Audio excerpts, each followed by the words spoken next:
Mirasee. I think there was one thing that I'd seen in the actual sewing business itself, that making something cheaper does not make it an easier sale. And I've really learned that the hard way. Hello, and welcome to Course Lab, the show that teaches creators like you how to make better online courses. I'm Danny Iny, the founder and CEO of Mirasee, and I'm here with my co-host, Abe Crystal, the co-founder of Rizuku. Hey there, Danny. In each episode of Course Lab, we showcase a course and creator who is doing something really interesting, either with the architecture of their course or the business model behind it, or both. Today we welcome Anke Herrmann to the show. Anke is an author and course builder who is best known for her training called Taming Tech Monsters for Online Entrepreneurs. But today she's here to talk about her series of courses around the design and creation of flamenco dresses. Welcome to the show, Anke. Thanks so much for having me. I'm delighted to be here. Well, I'm very interested to see where this conversation goes, but let's start at just 30,000 feet. Who are you? What do you do? How did you come to be doing it? What's the story that brought you to teaching courses about creating flamenco dresses? Yeah, I think the best place to start is in London, where I worked as a software developer. And then I took a trip to Peru, and I thought I'm going to have a better time if I just learned some Spanish. So I went off and started to study some Spanish and kept going, and then went on trips to Spain and fell in love with the place, with Granada and Andalusia. Somehow got sucked into that whole world of flamenco. And one day I walked around the historic part of Granada thinking, you know what, I'd love to live here. And so I moved to Spain with a business plan that basically was, let's just see what happens. And so I thought I'd just find an online course and learn. And then I found out that there was no such thing. There was nobody who would explain anything. And I decided to basically create the resource that I wish I'd had when I started. And how did you actually learn the skill? My understanding is that, dressmaking in this manner is traditionally kind of, handed from master to apprentice to master to apprentice. Where did you come by the knowledge? I think I had about 80% of the knowledge when I even had the idea. I'd been sewing all my life. I kind of, basically learned to walk and pestered my grandma to teach me knitting and sewing and all these things. And initially, my first approach was, when I saw that there wasn't anything online, I asked the wife of my guitar teacher and I offered her a deal. I said, hey, I'm going to make you a dress. You buy the fabric. I don't charge you for the actual work, but you tell me what you need, right? And so that was my first dress, the first dress I ever made. And then people started bringing alterations, and I saw how other dresses were made and learning by doing, basically. And for how long were you learning by doing before you were like, hey, I've got some specialized knowledge here that I can teach to others? It was probably about 4 or 5 years later that I started to write a blog and create tutorials and started to teach basically that kind of material in English. That's the other part of it. And I think after all these years, I think that I started the blog in, 2009 or 2007 or something. And it was the only one about the topic in English at the time, and I think it still is. And I'm curious, this is a niche very outside my sphere of knowledge and expertise. I don't even dance at weddings. But how large is this market? How many people are interested in reading about flamenco dance and dressmaking? And how niche versus broad is this? Well, it's a great question, because actually my conclusion was I didn't really pay attention to this blog and didn't even think of offering anything, because the whole time I thought, well, there's just few crazy people who are into that sort of, topic. And flamenco is really typically Spanish. So to even go for the external, little did I know, there is enormous passion for flamenco literally worldwide. When I made things, I shipped literally everywhere in the world except Africa and Arab countries. But I shipped things to China, to Singapore, to Japan, to America, Canada, loads of, flamenco in Canada and everywhere in Europe. It's just incredible. So there's a huge market of people who are passionate about flamenco and they can't just go to the local dressmaker and have something made. So there's, obviously it's very niche. So there's not millions of people, but there turned out to be a lot more people interested than I ever thought when I first started. Very cool. And did you know that when you set out to blog and create courses, Oh, or? no, not at all. Well, I didn't know it when I started the blog, but I caught onto it. I think when I noticed that all of a sudden I had 2,000 people on my mailing list, I thought, oh, maybe, without really doing much to do it, like to get that, I had like a free download or something, can't even remember, as a freebie on that website. And literally one day I looked, it's like, I've got 2,000 people on the mailing list, so I think maybe there are people who are interested, and that's when I started to think of getting patterns ready, like digital patterns to sell. And that's when the next step was, well, what if I could actually explain that, exactly how I do it with videos and things. So that's when the course idea came about. Awesome. So take us through the actual course. If I'm a good target customer for you, I want to buy your Flamenco Dressmaking Pro training. What do I pay? What do I get? How does it work? Like, talk us through all that. Well, it's actually one thing that I'm really glad I did when I first started. I actually sold it before I built it because it was a giant piece of work to build it. When I compare it to anything I've done after that, because I actually have to make the garment, right? So it wasn't just, recording some videos with a presentation, with a slideshow. It was like you actually have to make the thing and record everything and then edit everything. So I was glad that I'd caught on to actually sell it before I decided to do all of that. But yeah, so the courses, they're in the craft market and I still have them at $150 where, Craftsy sells courses for $5 a membership for a year. I think there was one thing that I'd seen in the actual sewing business itself, that making something cheaper does not make it an easier sale.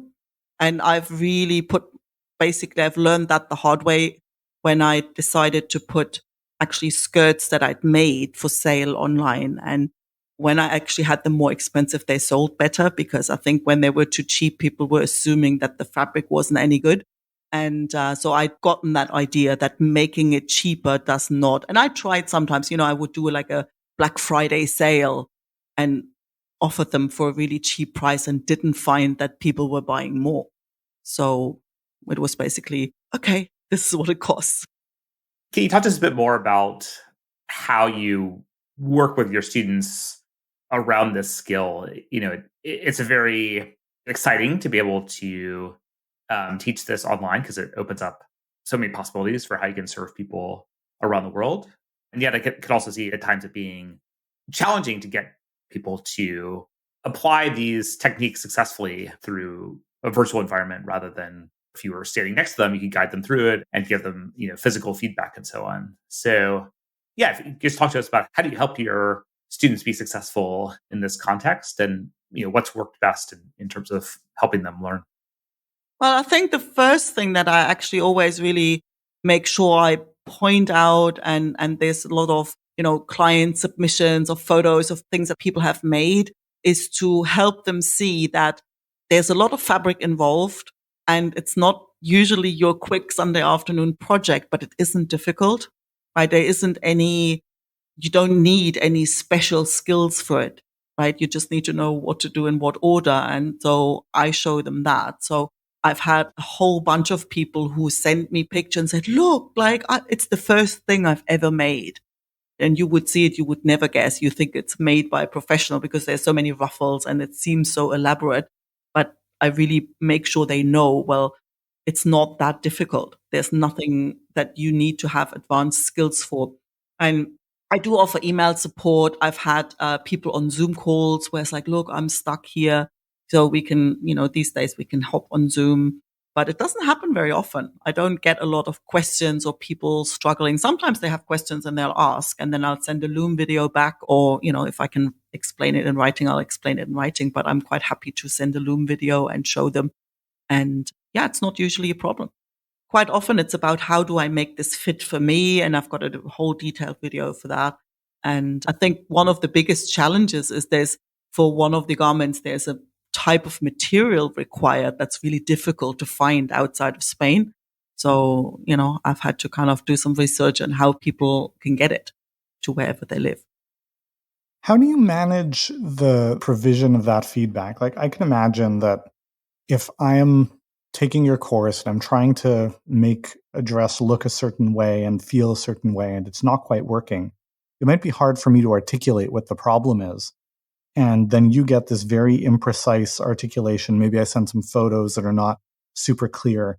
And then you've got to provide feedback that is both clear, objectively clear, but then clear after being translated through, I'm watching your video or I'm listening to your audio and then I apply it. How have you learned to manage that dynamic?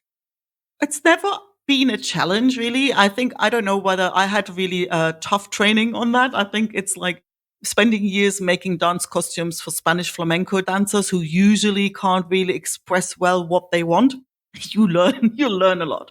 There's all sorts of, there's hand gestures to say, oh, I want to dress just like this. And there's this flip of the wrist. And you go, oh, you mean a halter neck, right? I think I learned to interpret the weirdest signals. And I've not ever had somebody who took the course who came back and says, well, I don't know what you're talking about. Or I'm stuck somewhere where I wouldn't know immediately where they'd be stuck and why, because I had to learn how to do it. So I know where somebody might get stuck if they're not really experienced or if they use the wrong kind of fabric or, I don't know. I've not had anybody ask something where I thought, ooh, I don't know how to explain that. Cool. And is there a certain minimum kind of skill level of, for example, sewing that you require or suggest for people before they take your course? Well, I've had, to my surprise, quite a few people who send me photos of pretty elaborate garments and said they'd never sewn anything before. So I never actually position it or explain it as if this is a beginner's course. So I always kind of assume that you know how to, at least make a skirt or something, which would be the simplest garment you would normally think you can make. But that's the thing. People have surprised me on more than one occasion. So I don't think there's really that much that you would need to know. I guess, do you have any advice then for other course creators who might be considering developing a course around some type of craft or physical skill? What would be your words of guidance for them?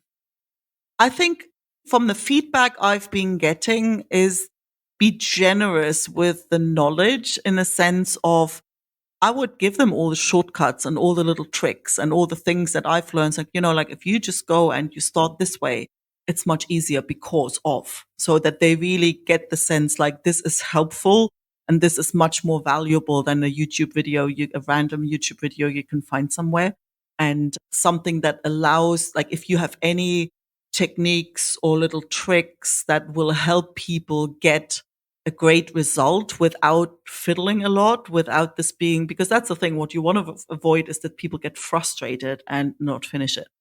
So I think any sort of secrets, any tips that you can give that you might be tempted not to want to share, I think, go share them. Well, I'm just curious about, from the outside, this looks like a very small niche. And from the inside, there's apparently all this like enthusiasm and demand. What's the scale that you've been able to bring this to? I mean, is this something where you have a handful of people going through the course every year, or is it dozens, or is it hundreds, or like and I'm asking kind of on behalf of a lot of listeners who are in their own, what would appear to be a very narrow niche. And they're like, I don't know if there's really a lot of potential here. What has your experience been, and how would you encourage them to think about this?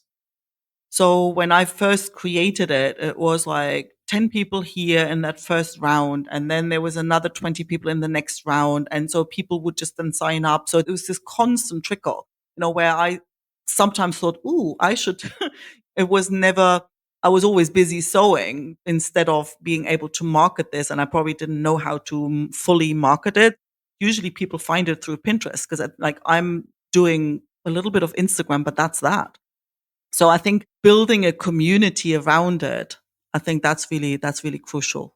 I would always say, especially if you have that niche market, if you can bring them together and create that community, around the topic, because then you know what people are looking for, and you're not flying blind in the sense of, because I initially thought, oh, let's just do the skirt, right?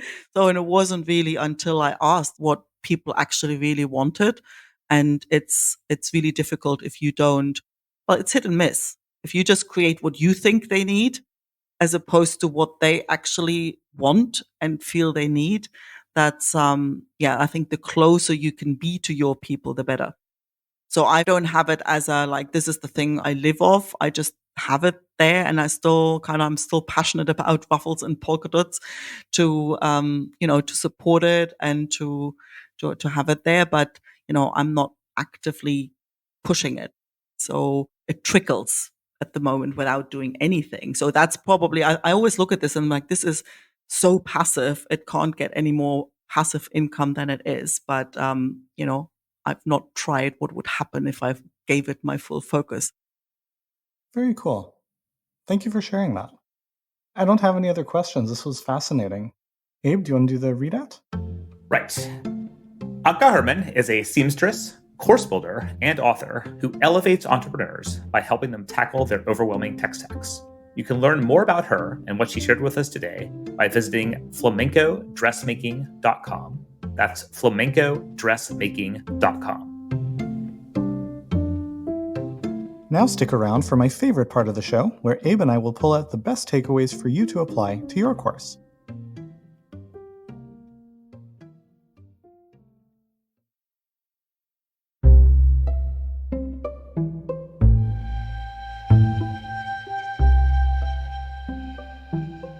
Abe, what jumped out to you? Yeah, so a few things. Certainly we can talk about the implications of being able to teach what was traditionally considered a very intensive in-person skill and learning experience, and translating that online opens up all kinds of possibilities. And then on the marketing side, two things to discuss, and I'd be curious to get your thoughts on, were A, how she pre-sold the course, and then also the fact that she actually described it as generating passive income for her, which is something that we often say is very difficult to do with online courses. So it was cool to see her thoughts on that. Yeah, I found a lot of the business dynamics were very interesting. So starting with the niche, which is, maybe I'm biased because I'm on the outside of it, but it would seem very niche, very obscure. And yet, she's got this thriving opportunity there. And she's been doing it as a passion and doing it because she enjoys it. And that's her business as a dressmaker. She was like, well, what if I also do this? Because people seem to be following and I've been posting, etc. And she did follow the best practice of pre-selling the course before she built it, etc., which is the way to do it. And it's become very successful for her. And I think there's a lot of really interesting perspective from the way she approached it as a business. There is the fact that it is pretty expensive for the space. I loved her insight that making something cheaper doesn't make it an easier sale necessarily, which we often forget, right? Often we want to lower the price. It's very much a function of our insecurities as course creators rather than what the market actually wants or will care about or respond to. But as she said, this is important information. People need it. People want it. They can't get it anywhere else. So it totally makes sense. And I also really liked the fact that, kind of like you said, like you pointed out, it is kind of passive income for her in the sense that she built it. She's doing what she does as part of the flamenco dressmaking community. And that creates a certain level of exposure, and people trickle in and they buy, and it creates income on this passive basis. And, part of me, my first reaction as an entrepreneur and as a marketer was like, well, let's talk about how to dial up that marketing and seize that opportunity. But there's something to the fact that, not everything needs to be a giant enterprise, right? And if you do something because you love it and it happens to be a very profitable hobby and passion, that's great. But if you do it because you love it, you don't necessarily want to make it your profession. You might just want to keep, focusing on what you're actually doing. And, this is going on the side and it's making you money. And that's all really wonderful. So I think there's a lot to learn from and appreciate here, from the very strategic and intentional following of passions to the recognizing of an opportunity, to saying, I'm going to put this together and following the best practices of pre-selling and then rolling something out, et cetera. And then also not letting the successes that she's had kind of override her priorities that she really cares about. So there's a lot to appreciate here. Well, it kind of goes back to the old parable, right, about the fisherman in the Mexican village, right? And does he really need to, catch a lot more fish so he can retire earlier when he's already happy doing what he's doing, right? Like, maybe we can come up with ways for Anke to, 10x the sales she's getting from this course, but she'd have to work super hard to do it. Whereas she's, loving the lifestyle she has right now and the fact that she's able to just, serve students who love what she's teaching. I like it. Short and sweet. Thank you for listening to Course Lab. I'm Abe Crystal, co-founder and CEO of Rizuku, here with Danny Iny, founder and CEO of Mirasee. Course Lab is part of the Mirasee FM podcast network, which also includes Just Between Coaches, Making It, and Once Upon a Business. This episode of Course Lab was produced by Cynthia Lamb. Jeff Goverton assembled the episode. Danny Iny is our executive producer. Post-production by Post Office Sound. Another thanks to Anke Herrmann for joining us today. You can check out her courses at flamencodressmaking.com. And to catch what's next on Course Lab, go ahead and follow us on Apple Podcasts, Spotify, or wherever you're listening right now. And if you like the show, please share it with a friend. Thank you, and we'll see you next time.